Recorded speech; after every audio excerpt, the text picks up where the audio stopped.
afternoon, everyone. Welcome. How are you today? I hope everyone is good, safe, and sound. So, first of all, let me introduce myself. My name is Juanita, and I will be the host for today. I'm also proud to say that I am one of the Bangkit graduates from class 2020. I want to tell you a bit of story of mine when I was in Bangkit. So last year, actually, I was one of the outliers because I'm from accounting major. But look, I completed my Bangkit journey. And then if you ask the question, how did you do that, Yuan? Because I always apply the three mantras that I always tell to all my new friends in the classes. Always be confident, be visible, and keep your spirit and never give up in the middle. Okay? And then I'm also working now as a COO in the small tech startup in Surabaya. And I also established my own startup as a co-founder and a CEO with one of alumni from Bangkit 2020. Even with several people from Bangkit 2020, we established a small tech community together. So see, there's a lot of opportunity that you will get after you finish your Bangkit journey. Okay, again, I want to say welcome to Bangkit Special Series Talk to celebrate International Women's Day. And probably you are curious, why Bangkit celebrate this event? Because we realize that we need to broaden the insight and inspire you all to excel in tech industry, especially for women. Because the world of technology still has a long way to go before it's equal. So we want to create a force of change by uniting you all with successful women in tech industry. And today, without further ado, I would like to introduce you to these amazing women that I believe will inspire you all. Okay, so please welcome first Mbak Monica Oudang, the chairwoman of Yayasan Anak, Bangsa, Bisa, a non-profit organization founded by Gojek. Besides that, she is also a Chief Human Resources Officer of Gojek, so she has been a key role in growing company from a few thousand employees to thousand today, and she has been in various industry before joining Gojek. So welcome and selamat datang Mbak Monica Oudang. And then next also, yes. Please. Sorry, thank you for the warm welcome. Yes, welcome Mbak Monica. And the next, I also want to welcome Mbak Veronica Utami. So she is a country marketing director of Google Indonesia, Philippines, and Southeast Asia NBU. She has been with Google for almost 6 years and has nearly 15 years of experience as a marketer in the consumer goods industry. Selamat datang Mbak Veronica Utami and welcome Mbak Veronica. Halo, selamat sore semuanya. Apa kabar? Okay, before we start, I want to say thank you so much for your time for joining this Bangkit International Women's Day. Okay, so first of all, how are you, Mbak Monica Oudang and Mbak Veronica Utami? Great. Yes, I'm doing great. Just had a super long weekend, so I think pretty refreshed. How about you, Vero? Iya, sama. Just had a really nice long weekend exploring Pelabuhan Ratu sama Ciletu, which is actually amazing kalau belum pernah ke sana. It's quite a drive, but it's definitely worth the journey. So, next destination, guys. Wow, Yeah. nice. I guess you all just had an amazing long weekend last week, yeah? Yes. Okay. So Okay, actually, we already prepare a bunch of questions for you, and that so we will prepare this question and we will have this talk together, and then we will also have a live Q&A session with one of the women Bangkit students. And so today, I believe for all viewers here, today is going to be definitely awesome. Okay, are you ready, Mbak Veronica and Mbak Monica? Super ready. Yes. Hit us. Let's Hit us with the go. questions. Okay, let's go. So for warming up, I guess. So let's start talk about your journey. Okay, so actually, in Bangkit, in the career development class, there is this class called as a life path. Okay, so I believe all the viewers here very curious, like how Mbak Veronica and how Mbak Monica now being one of the remarkable women in the tech industry. So, how you both end up in the tech industry, and then did you always know that working in technology was what you wanted to do? So, please, probably we can start with Mbak Monica first. Sure. I don't think I decided to make tech as part of my career, but obviously, with the evolution of how important tech is, especially these days, it became part of my journey. So I started being acquainted with the tech industry, I would say, like, I don't know, about like 12, 13 years back when I started my company. So prior to joining Gojek, I actually have my own company. It was actually in recruitment and providing HR solutions for small to medium sized businesses. And as I was basically running my company and setting up my journey, I realized that there was a lot of inefficiency and I depended a lot on people to get things done. And that was when I decided to start building my own application tracking system and eventually try to build a platform that would enable individuals to become headhunter by themselves. I mean, I'm sure like all of you have gotten requests from your friends like, hey, I need a person in marketing. Can you refer me someone? And so my thought at that point of time was, why not enable everyone to actually earn something? But of course, throughout my journey, there were a lot of challenges. You know, first time when I was trying to do that, the developer that I had left, and so that project became abandoned. But yeah, it didn't stop me. And you know, throughout my career, that was also the time that I met Nadim, who's now the minister, and then he asked me to join Gojek to become the chief HR for Gojek. And then that was also then, I guess, the next step of my journey in becoming more involved in the tech industry. And you know, in my journey at Gojek, while being the chief HR officer, I've tried to implement also multiple different aspects of technology in running the HR as a function, and trying to build the HR to be more technology enabled.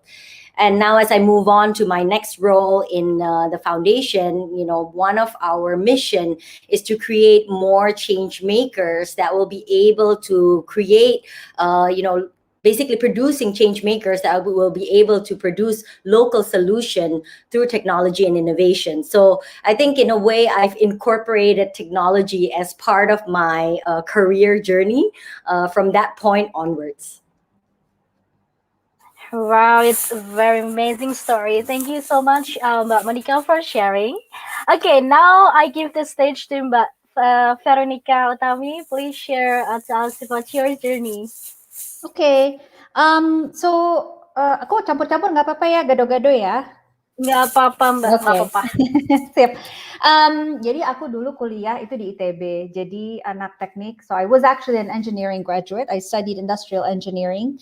When I graduated way back in 2005, yang namanya tech industry equals IBM, Microsoft, Dell, HP. So it wasn't really appealing to me, even though I was an engineer. I knew I actually didn't want to be kind of a de facto engineer. I tried working in a manufacturing company once, the General Motors, and I didn't like it at all. But what I did know was I actually loved marketing. I don't remember why. I just knew I loved like advertising. And like I think marketing just has this great balance between right brain and left brain. So my first job was in Procter and Gamble as an assistant brand manager, right? And I consider that to be like probably the best first job that I could have gotten to get like the basics of marketing. It's a great marketing university. And as you mentioned earlier, I spent, most of my career as a marketer in the consumer goods industry. So Procter and Gamble, and then a little bit of a Total Oil. But I think what was actually the turning point that got me into tech was when I was given an assignment, a role back in 2010 to be to lead media operations for P&G. And it was at that point in time when we were starting off to build digital marketing capability in the company, right? We were one of the first actually to try out YouTube ads, pre-rolls. And I still remember that, the struggle that we felt to change the mindset from like TV first to kind of starting to incorporate digital. What does it mean? How do you link this to business results? So as part of that journey, and that really gave me a great, foundation. And it gave me an edge, I think, to my peers who are marketers, who were still kind of thinking about marketing in a very traditional and conventional way. But then that kind of happened over a couple of years. And then I moved to Total Oil, where I worked on like the oil industry for some time. And then Google came up. And I think as Google came into the picture, that was what I brought with me, right? Which was, number one, I think a strong foundation and understanding of what marketing means. And it is ilmu yang bisa dibawa, ditransfer gitu kan. Mau kamu consumer goods, mau kamu technology company, the understanding and passion for users and doing what's right for the users, the ability to communicate that in a compelling way and tell a story that's compelling, whatever sector you do, I think it's equally relevant. And then, as I mentioned, like that edge, that advantage that I had, having worked as a media leader in a time when digital marketing was such a rare thing, is what got me into the tech sector and got me into Google.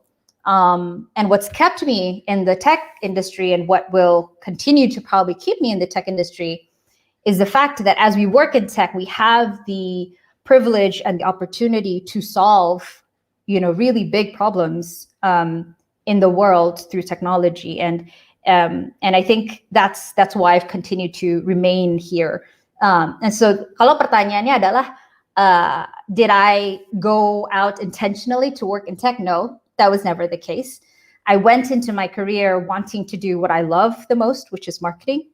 I worked hard to kind of be really good at it and be, well-grounded across it. Build the skills that, give me an edge to other people that then went into technology. And so this is where I am right now. Oh, wow, awesome. Jadi what we can learn from both journey of Mbak Monica and also Mbak Veronica is you should keep your passion. Ya, jadi pasti untuk sampai ke sekarang posisinya Mbak Monica, posisinya Mbak Veronica, itu pasti you will face a lot of struggles. But how you could manage all of struggles by always believe in yourself and keeping your passion. Okay, I have another question again. So this is for Mbak Monica. If you can change one thing in your journey, what would it be and why? Actually, I don't think I would have changed anything because all the good and all the bad has shaped me to be who I am today. And without all my failures, I wouldn't be where I am today. And every single turn that I've had in my career, so over my entire career journey, I've changed profession 8 times. My major was actually in finance. So I started my career as an investment banker and, stayed in banking for a couple of years, realized I really, really didn't like it. And to your point, right, I discovered what I really like to do. I love interacting with people. I love connecting with people. But back then, HR was not sexy. HR was merely like a lot of administrative job. And so I went into marketing. So I went to marketing, loved it. But again, life brought me to another journey. I got married, and my husband liked me to have a more flexible career in order for us to build a family. And so I started my own company, and that was also my beginning of my journey to become an HR professional. And I did not have any background in HR, but again, banking on my love of in connecting people, in helping people, and especially in developing people, then I started going into that direction, right? And so if I were to look back, would I have changed anything? Would I have done anything differently? The answer is no, because I think as long as one of the other things that I realized is that if we look at today, we are being pushed more and more to use our logical thinking, right? And to not rely a lot on our intuition. But I realized that a lot of the good decision that I have made in my life that has made me or brought me where I am today actually is the decision that I've made following my intuition. And a lot of the decision that I made that I tried to use my logic, pure 100%, never brought me pure 100% satisfaction. So I think there's nothing that I would change, because every experience, good or bad, shapes you to be who you are today, and it actually makes you stronger as a person. So that's yeah. Wow, that's a very nice story. So I think what I can conclude from that Monica's story is never afraid to take a big decision in your life. Okay, because failed, it's not the end of your life, right? So you are going to find something new. You will know, like, oh, so I should improve in this, in that. Wow, amazing, amazing. Thank you, Mbak Monica, for sharing. And next, for Mbak Veronica. Special question. So, what do you see differently in terms of the way of learning, networking, or tech industry in general? Okay, I was not expecting this question. Aku pikir pertanyaannya sama. Tadi aku udah punya waktu buat mikir, sekarang beda. Okay, apa bedanya? What's the difference in way of working and networking? Okay, my benchmark is only consumer goods, and for that multinational, so take it with a grain of salt. Jadi mungkin nggak persis sama dengan pengalaman orang lain juga ya. Tapi I think I would say some of the key differences, right? I think number one, the pace is probably unparalleled to anything, especially if you're in a startup. I think Google, to a certain extent, udah jadi kayak it's a corporation, right? It's a company. And so it's slightly slower and harder to move. But if you're working in a startup environment, I can imagine the pace of decision making, the pace of how fast you need to turn things around is just to a different degree. When waktu saya di P&G and I was building a new product for Pantene, it took me like 6 to 9 months for not 6 months, 9 months to 1 year from concept testing to product development to launch in market, right? That never happens in a tech company. So I think the pace is something that is definitely different. I think in terms of like networking, and again, this is my frame of reference, ini cuma Google, so I don't want to speak on behalf of other tech companies, but as much as we are a tech company that is very data driven, a lot of things happen through the people and through the relationships that you build. I think it's especially true because I sit in marketing, kalau consumer goods. The marketing function is sort of like the business leader. So if you're a brand manager, you're sort of like a mini CEO of the brand. But it's very different in like a tech company where the product team, the engineers actually drive the decisions forward. So my ability to influence decisions is tested more. My ability to communicate, to build relationships, to network matters so much more than when I was in a consumer goods company. And obviously, if you're working in a local tech startup where kamu duduknya sebelah-sebelahan sama engineer, it will be faster to move things. Versus, again, if you're in a multinational and your product team is sitting in California, it is much, much harder. So there's a certain level of influencing yang I think is a very key skill, critical skill that's needed as you work here. The third one I would say is your ability to thrive in ambiguity, because processes are not set.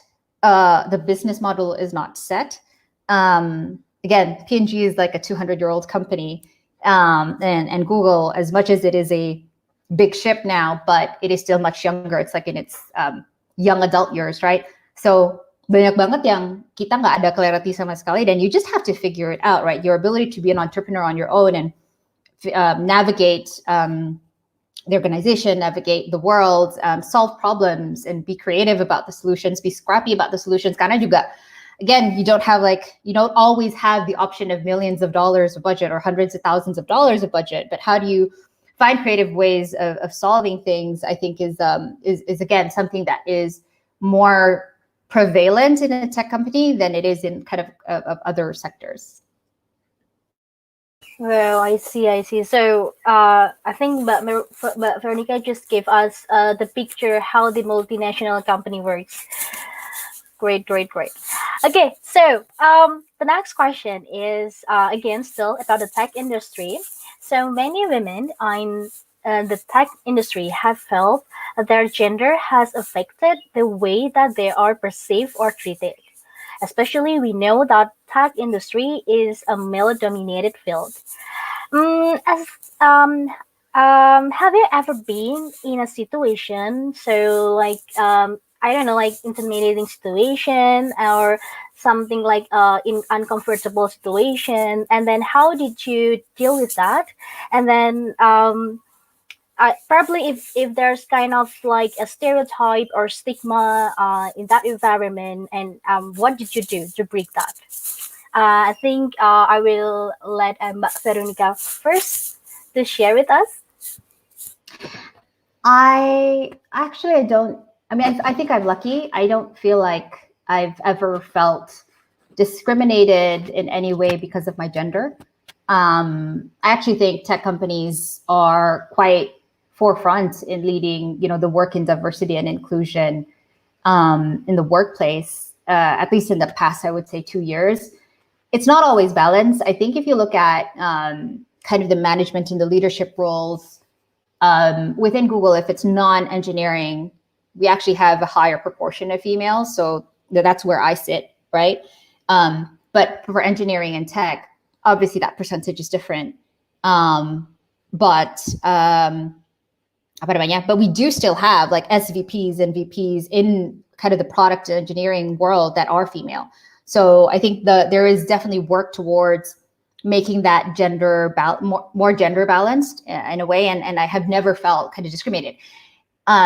If anything, I think that it comes from myself, right? The feeling of insecurity, inadequacy, unconfidence, sitting in a room full of male engineers or male counterparts, and having to influence them and tell them this is why you should build this for Indonesia. Often I think I still struggle with that, right? So menemukan keberanian dari dalam diri saya untuk go and reach out to someone who's halfway around the world, who knows nothing about Indonesia, knows nothing about me, to say, hey, this is not working, so please fix it. I think a lot of that mental block is inside me, and I think that's the case for many women, to find that confidence to kind of reach out and go out of their way, their comfort zone to do that. So that's been my experience. I do know, and I've heard, right, that when it comes to kind of the tech startups, especially, there's still kind of a bro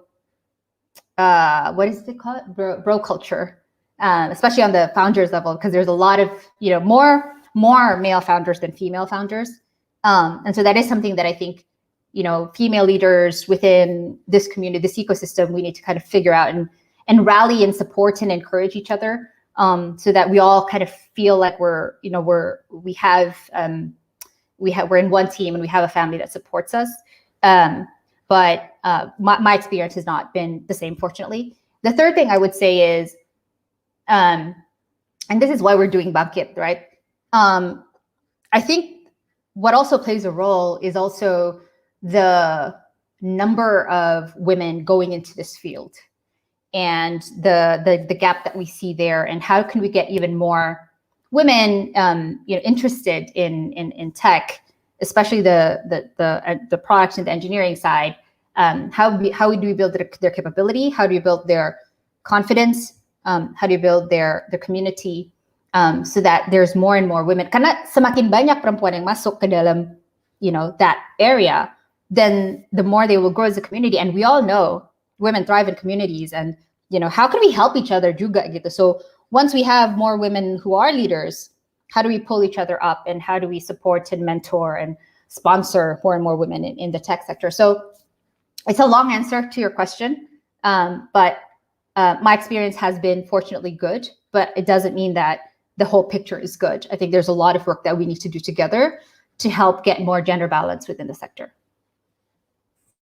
Nice, nice. So I think the conclusion here is life is a learning process, and never be tired to always memotivasi diri sendiri gitu. Kalau misalnya minder, ayo nggak boleh minder. Ayo harus positive thinking terus sama diri sendiri. Nice, nice, nice. Okay, next Mbak Monica Oudang, please share to us about your experience. Sure. I think I resonate with what Farah was saying, right? Throughout my career, I think the tech industry is probably the one that is most advanced in leading DEI efforts, right? I've been with Gojek from the beginning, and I've seen the transformation that has happened in our workplace culture, right? To that point, probably in the beginning, I remember 6 years ago, I was the only female leader that was sitting in the leadership team, and everybody else was male. Today, we've managed to grow that number up. We're around, like, I think 27% in terms of senior leadership that are women. We have, in the past 1.5 years alone, we really have taken diversity and inclusion in our heart, and started to implement a lot of things. For example, we have a DEI council that oversees all the different initiatives across Gojek, thinking about how can we actually create a more inclusive work environment. We also have an employee resource group, which is basically groups that are started by individuals to share different experiences and to create allies. We've started to promote more female leadership within our engineering function as well. And with that, obviously it grows and it blooms other female leaders as well, especially in the STEM industry. What I find interesting though is I feel that going back, have I ever been treated differently as women throughout my career? The answer is a lot, often, right? I've been in a situation where I'm sitting in a meeting, and I've been thrown comments that I am there or I'm present there merely because of my looks. I have had occasion where I was presenting and I was interrupted before I was finished. I've also had occasion where when I would like to communicate something and it was not taken seriously, but when it was voiced by a male colleague, it was obviously taken with more gravitas. So I've experienced a lot of those things, and I think one of the way that I have moved forward with that is I never let my emotion get in the way, right? Because we need to realize that we are not the problem, right? That this is a big cultural society issue that is not going to be solved in a day. So what I always tell myself is that, so I've gone through this journey where I learned to talk like them, I learned to joke like them, and learn to basically fit in with these men, right? But I realized that by doing that, I was actually conforming to the norm, and that in a way felt did not feel right? And I decided that I should just be myself and prioritize what is important for me. And in that way, I actually felt liberated. And what was interesting, once I started doing that, I actually saw that there were men also who were uncomfortable with those situations, and they felt safer to actually voice their opinion as well, over things that they felt wasn't right, like how the workplace was treating women. And so I think stay true to yourself and remember that your overall purpose and your goal is basically to pave the way for other women as well, and to make it easier for them. And so don't let your emotion get in the way, and stay true to yourself and think of the bigger goal, so you can actually walk with confidence. Wow, super, super. So, but Monica has been experiencing a lot of struggles and also challenges. So, Monica, what is your best advice to our Bangkit students when they face the same challenges that you have experienced before? Because I believe like all of the participants here, after they completed Bangkit, they will apply to the tech industry. So, any advices for them? Yeah, I think the advice is to basically stay true to yourself. Realize that we are here as women to support other women, right? To pave the way for other women. And to what Pharaoh was saying earlier, right? A lot of the doubts, the fear that comes predominantly comes from ourselves. And we are our biggest critic. We always judge ourselves harshest, and we need to be more lenient to ourselves, right? And only by doing that, we can actually rise and fill that shoe. So yeah, trying to develop that self-confidence and trying to eliminate that self-doubt, and remember that we have a bigger goal to support other women, probably would be my advice to all the Bangkit graduates here. Wow, awesome. Thank you so much, Monica, for the advice. And then for Veronica, I have another question. So, what advice would you give in general for these Bangkit students who want to pursue their career in tech? Let me give you a long answer that hopefully answers this question and also the question before to about Monica. I don't know if you guys are familiar with the concept of PI.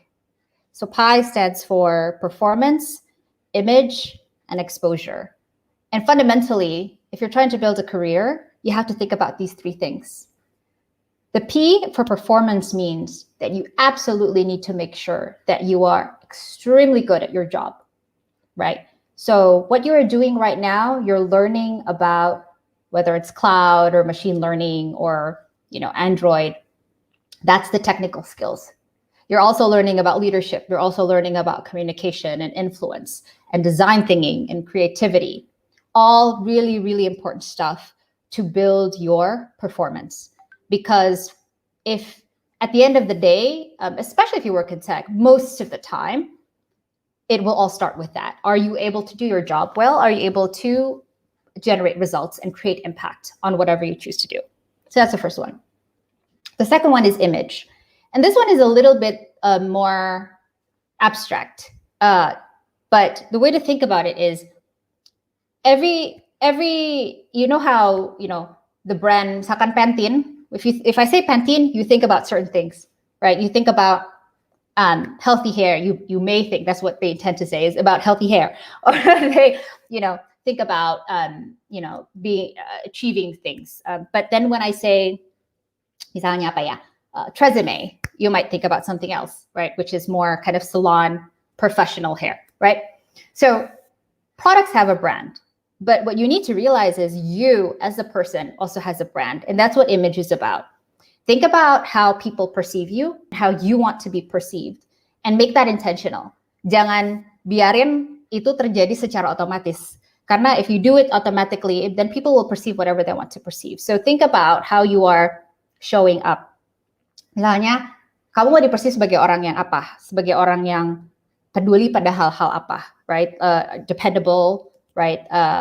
Accountable, trustworthy, but also things like misalkan, for me, I stand for like impact, collaboration. What's the other one? Impact, collaboration, and what's my other one? I actually have that written down because I think it's really important for everyone to have this clarity. So impact, influence, and inclusive leadership. That's my brand that I am intending to build. Nah, masalah orang lain mau persepsi atau enggak, at least I am intentional in building those three things for my brand. So that's image. The third thing is exposure. And this is where I think a lot of people underestimate how important this is. Whether you are a woman or you are from Asia, culturally, we are not used to being people who think about exposure as an important thing. Or we shy away because we think, itu kan sombong, kita kan nggak boleh sombong gitu. Padahal, again, balik lagi ke contoh marketing ya, kamu nggak akan tahu tentang Pantene kalau Pantene nggak pasang iklan atau dia nggak do PR, right? So, as great as your performance is, as clear as your brand image is, if people don't know about it, percuma aja, right? So you also have to find that confidence and that comfort within you to share, right? To share broadly what you've done, what you want to do, and whether it's through your manager or your future manager, or through other ways in the industry, make that an intentional thing. Juga jangan merasa bahwa if I do good work, keep my head down, everything will be fine. No, that's the reality of building a career. So those are the three things, right? Performance, image, and exposure. So that I think is in terms of the career. And then if you want to join tech, again, I think it goes back to like, are you passionate about it? What are you passionate about? Because within tech sekarang tech itu menurut gue lumayan diverse, right? You could work on so many different problems, but what problem is it that you're passionate about? Don't go and work for something just because you want to work in tech, right? But if you're passionate about health, then work for health tech. You're passionate about finance, work for fintech. If you're passionate about information, work for Google. But it will come out. If you are truly passionate about what you do, it will come out in your work. It will influence your your performance. It will influence your eye and your image, because you would really work, kerjanya tuh pakai hati. Dan ada jauh banget bedanya. Kamu kerja pakai hati sama kamu kerja just showing up every day. So that would be my only thing in terms of like, how do you start off building a career in tech? Oh, thank you so much, Mbak Veronica, for the advice. Jadi memang kuncinya ini ya. First key is please be confident, and then the second one, be visible. Jadi mungkin tadi Mbak Veronica juga sempat ngobrol tentang branding, and then I believe we have learned that in the digital branding class. Okay, so it's very important to branding ourselves, but how to brand ourselves? Of course, we should be confident first. Okay, so again, question for you two. Aside from gender equity, is there something you would like to see change in the industry? So probably I will let Monica Oudang to share with us.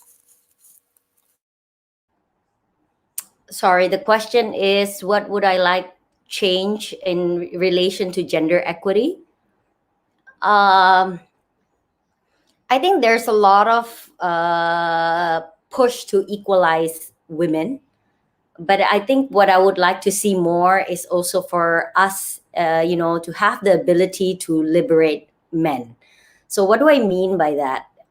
If I look at it, there's always, this push for women empowerment, to let women be more visible, to let women be more assertive. But culturally, we have not allowed men to actually take a step back.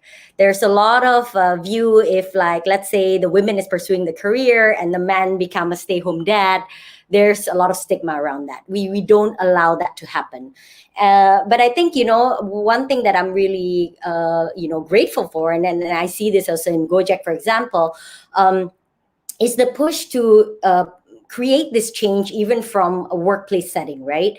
So for example, if women are allowed to have maternity leave, then dads can actually have paternity leave. So I think little actions like that can actually, that starts from a workplace shift, will actually impact the bigger overall society in the ability of us liberating men. So I think that would be one thing that I would like to see happen more. And then I think by us allowing that, it would allow men to support women even more, and it would push for gender equality even further. Yeah, I agree with that, Monica. That's really a brilliant idea. So, how about Veronica Utami? So, is there something you would like to see change in the industry, especially in tech industry? Just to clarify the question, you want is it something to change that's related to gender equity, or is it can be anything under the Um, sun that needs to can be be changed? anything. Can be anything. Mm. I'd love to just see more engineering and tech talent coming from Indonesia, period. I think there's just such a huge gap, and I think it's needed to continue to propel this the digital economy beyond what it is right now. I think we have, we have Gojek, we have Tokopedia, we have Traveloka, we have, all of our great tech companies and leaders, but I think there's still huge gaps, to even to supply, and Monica would be the best, judge of this, but like to supply the need for these companies. We definitely still need much more Indonesian engineering talent in Google, because at the end of the day, like you can build the great products if you understand the users, and I think we just need more voices out there, especially within the engineering world, to talk about what's needed to solve problems in this country. And the problems are many, right? And I really think that all of you who are in the Bangkit class, you guys, I'm really excited to see how you guys will go out there and find those problems and find the solutions to those problems and build, what needs to be built, and hire more, build more skilled tech workers. So that for me is if I can help solve that in my lifetime, I think that would be a great legacy to leave behind. I know it's not just about me, but just contributing to that through things like Bangkit. But hopefully, it doesn't. I don't want it to stop with this class, right? I really hope that what you guys learn here really becomes a great jadi bekal yang apa namanya yang penting for you guys to go out there, have the confidence to build, and don't think small. I want you guys to think big, right? Whether it's making your own startup and solving really important big problems and getting the funding to do that, or going to work for big multinational tech companies, because we also need a lot of Indonesian engineers. So that for me is something I'd love to see to start moving in the right direction in the next couple of years. Yes, I totally agree. Jadi ini Mbak Veronica tadi sudah ngasih kode. We need more Indonesian engineers. Jadi semuanya viewers di sini, especially the Bangkit participant, please ya, don't lose your spirit to complete your Bangkit journey. Okay, because like Mbak Veronica said that Google wants more Indonesian engineers. Make it as your dream, yeah. Okay, so what a great and inspiring stories from both of you. Thank you so much, Veronica and also Monica. And as I mentioned before, we will have a live Q&A session from one of the Bangkit women participants. So let me call the participants. So please welcome Solihah Nur Fajriani, and she wants us to call her Annie. So she is from a cloud learning path. So welcome. Hello. Hello. Hi. My name is Solihah Nur Fajriani. Usually my friend just call me Annie. I'm from Cloud Computing Path in Bangkit. So here's my questions. What do you think about bullying or discrimination because of physical appearance? And what do you think we need to do as a woman to prove that beside the physical appearance, we also have intelligence that they might not see because of that bias? I think that's all. Okay, thank you for the question, Solhya. So, I'm a bit curious. Is that your own experience or someone else experience? Before I'm deciding myself to deep dive into IT, I read a lot of article, like some article that tell us that probably we as a woman will get some feeling of intimidation inside this role IT. And one of those articles said that sometimes men will be ignore us because we are a woman, or sometimes they just choosing a woman by a physical appearance in this article when I read. So beside this physical appearance, right, we also have intelligence. We're not just a woman who looking for a beauty face, but we also have intelligence that we can show them that we have this intelligence and logic. That's Okay, thank you, Ani, for the question. So, I will let first Monica to answer. Sure. Yeah, maybe I think so. This is going back to probably the experience that I share. I've been in situations like that where, I'm presenting and, sort of like being highlighted that, okay, I'm there because of my looks instead of my intelligence or my knowledge, right? Oops, sorry, that's my dog. The perks of working from home. But yeah, I think with that, right? Again, it's all about like not getting nggak kepancing dengan emosi kita, right? And then so I just pushed through and I said, well, thank you so much for appreciating me for my looks, and I really do appreciate it. It's a compliment and I take that as a compliment. However, I'm not here because of my looks. I'm here to talk about something else more important. And I think it's always important for us to be able to frame things and to be able to to be able to frame things and to be able to redirect things to what we actually want to say in the beginning, right? So don't get carried away with your emotion, right? And just actually state it like, thank you, it's a compliment, I appreciate it, but I'm not here to talk about that. I'm here to talk about something else, which is more important.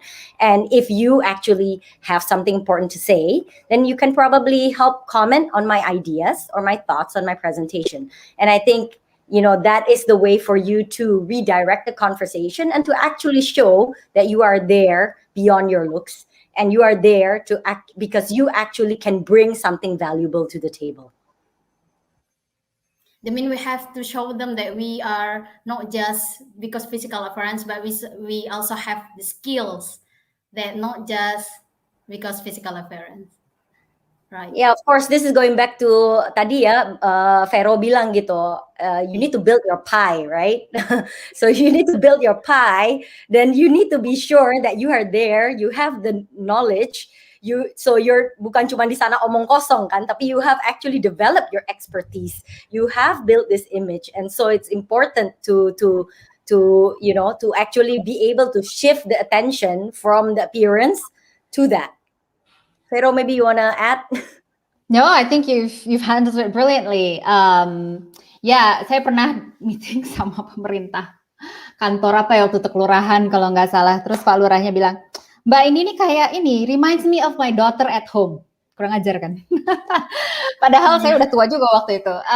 Or there was a time when I was in an offsite with the VP, and I was, sharing with him that I have 2 kids. Waktu itu umur berapa ya? 9 sama 7.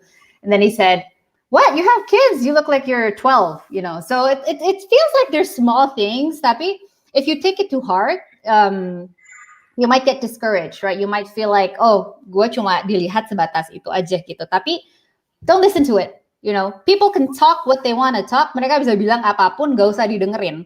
Kamu fokus aja on like doing your best work, talking about your best work, being confident, and just saying it in whatever forum that needs to be said. And if they say that you're pretty, I look great. I work on it. That's that's me. That's I'm confident about it. Don't shy away from that. I think at the end of the day, it's the substance that matters. And once they hear that, they will shut up on their own kok. Gitu. Mereka nggak akan like, oh, ternyata pinter. Gitu. So, gak usah didengerin, gak usah terlalu banyak dengan kata orang lah, pokoknya intinya.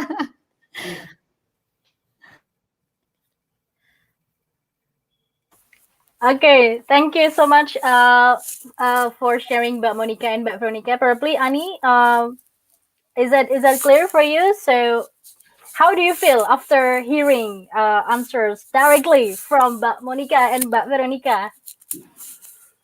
I just imagine that indeed there is much of something happen in the IT job probably that like you experiencing something Veronica, probably something like someone said you are something like that. So yeah, we just ignore them. So just choose what is important and what not important, right? Okay, I think that's clear. Thank you, Mbak Veronica dan Mbak Monica. Thank you, Ani. Wow, great. Thank you so much, Annie, for the question, and thank you. Because I believe that you now show up here. Okay, you are also one of the confident Bangkit participant, and then please also encourage your friends to complete Bangkit and also being confident like you. Okay, thank you, Annie. Okay, I have one more question from the Slido. So actually, before we start this event, so the Bangkit team already distribute like its Slido link. So for the participants to ask more questions. So the second question, it is from Tasha. So she asks, as a woman, sometimes I'm not confident in what I do and feel insecure. Then how to always be a confident woman? Okay, probably Mbak Monica or Mbak Veronica want to respond to it first. I'll let Vero take this. Gantian ya Mbak Monica, kasihan duluan terus. Then like you've been championing about like confidence, so I would like to hear from you actually. Ada konsep yang namanya growth mindset atau growth mentality. It's a concept that I've learned actually quite late in the game. Mungkin baru beberapa tahun lah. For the first couple of years of my career, I was very hard on myself, and I worked for a company that was quite hard. That felt like there's no room for mistakes, right? And I think that's a very bad state of mind to be in. But growth mindset is exactly that opposite. So growth mindset, and you guys should read the book by Carol Dweck on this, but intinya adalah bahwa everyone is a work in progress, right? You are not born a certain way. And you shouldn't assume that you will continue to be, who you are. Artinya apa? Artinya kita semua punya kelebihan, punya kekurangan. Kita semua punya hal-hal yang kita udah jago. Ada hal-hal yang kita masih harus belajar, and that's okay, right? I think insecurity comes from a feeling of fear that we are insufficient, that we are not enough, and that we will continue to be not enough. Padahal kita semua masih belajar gitu, and that you can eventually learn to become better at what you need to do and to be. So I think whatever you do, always have that in mind, and like think about what is the worst case scenario, right? Kalaupun misalkan I screw this up, I make a mistake, what's the worst case? I get fired, I find another job. I think, if you have the performance, if you're really good at what you do, you are passionate about what you do, you are building the network and the relationships with the right people who know how great you are, you will land softly, right? So I think the growth mentality, growth mindset, the humility, kerendahan hati untuk mengakui bahwa gue gak sempurna, and that's okay, right? For me, I'm still working on certain stuff as well. I'm still working on, courage sometimes to go out of my way and, again, like influence people who are out of my comfort zone. I'm still work in progress in giving feedback to my team as a leader, balancing between being hard and being, compassionate. So every one of us is still a work in progress, and that's okay. And you don't have to be insecure about it, but just acknowledge it and then do the things you need to do to get better at it, and make it, something that you're actively working on. So that's my tip on how to be confident. Nice. Thank you so much, Mbak Vero, for answering the question. That's really hit up. Jadi benar-benar kayak yang, memang penting banget harus jadi confident, dan memang untuk jadi full capacity, being very very confident itu butuh proses. Okay, Mbak Monica, probably you want to add something? No, I think Vero said it very well about being hard on ourselves and actually developing growth mindset is very, very important. And I think, for me, it's always thinking about what is my bigger purpose. And that has always led me to be able to grow, and led me to my next journey. And so, I think it's growth mindset is the key. And I love that book also, Vero. So thank you for reminding me about that. Oh, I think we lost our host. Mungkin sambil nunggu aku mau tambahin satu lagi mungkin ya. Boleh. I think realistically, inevitably, there will be days that you do feel really down and really shitty, right? Yes. And Monica, I think you feel the same. And I think it's also in figuring out what you do on those days, on those times. Karena kita semua manusia pasti ada saat-saatnya yang kayak, aduh, gue merasa gue gagal, gue merasa gue nggak pantas ada di sini. So find what that is for you. What is your stress coping mechanism? What is your mechanism to lift yourself up again? Is a really important thing to find, I think. And again, for me, like, this was a process for me to find that, which is like, what if I feel that way, I go for a run, I do yoga, I do meditation, or I vent to my people, right? So to my close friends. So growth mentality, but also knowing when I am in that state of like really, really down. Again, nggak apa-apa, there are those days, but how do I get myself up again? I think is an important skill to have too. Yeah, like knowing that you are about to hit that cycle, right? And knowing what do you do when you hit that cycle? And you brought up a very good point about having a support system. And you said that you vent to your people. So who is your support system? People that can be there for you and can actually uplift you when that happens to you. It's really, really important. Okay, now she's back. I'm sorry. Kita jadi talk sendiri nih, talk sendiri dia. I'm so sorry. Even I was like surprised. Loh, kok hilang? Okay. Probably before we close the session, can you just give a quick one quote for all of us here, from Mbak Monica and Mbak Veronica? So for me, I'm actually going to quote, this is one of my favorite quotes from Eleanor Roosevelt, right? She said, "No one can make you feel inferior without your consent." And I think this is where, don't let other people's opinion define who you are. And then, as long as we stay true to our values, our beliefs, we have a strong moral compass, we know that we're doing things right. And we are paving the ways for others. So again, that's it's not my quote, but I love that quote, and I decided to share it with this group over here. Nice. How about Veronica? Is there any quote for us here? I feel like I've said a lot of things in the past hour. The last thing I would leave you with is that life is a marathon. It is not a sprint. So you have to learn to pace yourself. You have to learn to take a breath, exhale, inhale. You will come across many stressful, difficult situations. You will come across a lot of failures. You will come across a lot of wrong decisions in life. That's okay. It's part of the process. We've all gone through that. And when that happens, exhale, inhale, and then move forward again. Because it's not a sprint. There's a process to it. Just be patient with yourself. Nice. Okay, thank you so much, Mbak Monica and Mbak Veronica. So to end the session, again, I want to say huge thanks huge thank you to our great speakers and Bangkit students and also facilitators who stay until the end, and hope you are all inspired. And see you at our next International Women's Day talk series on Wednesday, 17 March at 4 p.m. with the theme of Tech for Good. But again, I'm feeling very honored. I got this opportunity to be the host of this amazing women, Mbak Monica Oudang and also Mbak Veronica Utami. So thank you and have a great afternoon, everyone. Stay safe and stay healthy. Bye-bye. Bye. Thank Bye. you. Bye. Thank you.